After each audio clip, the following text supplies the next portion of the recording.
நடிகர் ரஜினிகாந்த் நடிப்பில் லோகேஷ் கனகராஜ் இயக்கத்தில் கூலி திரைப்படம் உருவாகி வருகிறது. சன் பிக்சர்ஸ் தயாரிப்பில் அனிருத்தன் இசையில் உருவாகும் கூலி திரைப்படத்தின் படப்பிடிப்பு தற்போது விறுவிறுப்பாக நடைபெற்று வருகிறது. சென்னையில் நடைபெற்று வந்த படப்பிடிப்பு தற்போது ஜெய்ப்பூரில் தொடர்ந்து நடைபெற்று வருகிறது.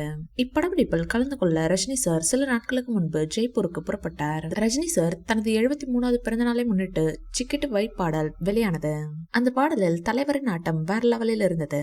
73 வயதில் கூட ரஜினி சார் இப்படி டான்ஸ் ஆடுறாரு என பல நட்சத்திரங்கள் கூறுகின்றனர். அனைவரும் இந்த பாடலுக்கு ரீல் செய்து வருகின்றனர். அந்த வகையில் பாலிவுட் பிரபலங்கள் இந்த பாடலுக்கு நடனமாடி வைப் செய்து வருகின்றனர்.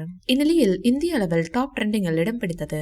கூலி படத்தின் அடுத்த பாடல் ரஜினி சார் பாடிய பாடல் தானாம். அந்த பாடலும் தரமான குத்து பாடல் தான். எனவே படத்தில் 3 குத்து பாடல் உள்ளதாம். இந்த பாடலை ரஜினி சாருடன் தனுஷும் சேர்ந்து பாடியுள்ளனர். சமீபத்தில் பேட்டி கொடுத்த லோகேஷ் கனகராஜ் அவர்கள் கூலி படத்தின் அப்டேட் பற்றி கேட்டுள்ளனர். அதற்கு அவர் புஷ்பா 2 விட கூலி 2000 கோடி வசூல் எடுக்கும் என லோகேஷ் சொல்லியிருக்கிறார். கூலி படம் 10 மொழிகளில் வெளியாகிறது. தெலுங்கில் இருந்து நாகார்ஜுனா, கன்னடத்தில் இருந்து உபேந்திரா என அனைத்து மொழிகளில் இருந்து நடிகர் கூலி படத்தில் நடிக்கிறார்கள். கூலி படத்தின் முதல் பாடலை ரஜினி சார் அவர்களை பாடியுள்ளாராம். அந்த பாடல் படத்தின் ஓபனிங் பாடலாம். படத்தின் ட்ரெய்லரை ரெடி பண்ணி விட்டாராம் லோகேஷ் அவர்கள்.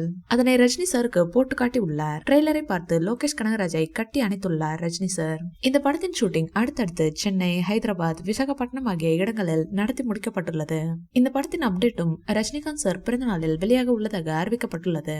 இதனிடையே அடுத்ததாக மணிரத்னம் இயக்கத்தில் ரஜினி சார் இணையுள்ள திரைப்படம் குறித்தும் அவரது பிறந்த நாளிலேயே அப்டேட் எதிர்பார்க்கப்படுகிறது. இந்நிலையில் தற்போது கூலி படத்தின் அடுத்த அப்டேட் வெளியாகி உள்ளது. சென்னை, விசாகப்பட்டினம் போன்ற இடங்களை தொடர்ந்து அடுத்ததாக ஜெய்ப்பூரில் படத்தின் ஷூட்டிங் நடைபெற உள்ளதாகவும் அதற்காக ரஜினிகாந்த் சார் உள்ளிட்ட படக்குழுவினர் அங்கு சென்றுள்ளதாகவும் கூறப்பட்டுள்ளது. இந்த வீடியோ பிடிச்சிருந்தா லைக் பண்ணுங்க, ஷேர் பண்ணுங்க, எங்க சேனலை சப்ஸ்கிரைப் பண்ணுங்க.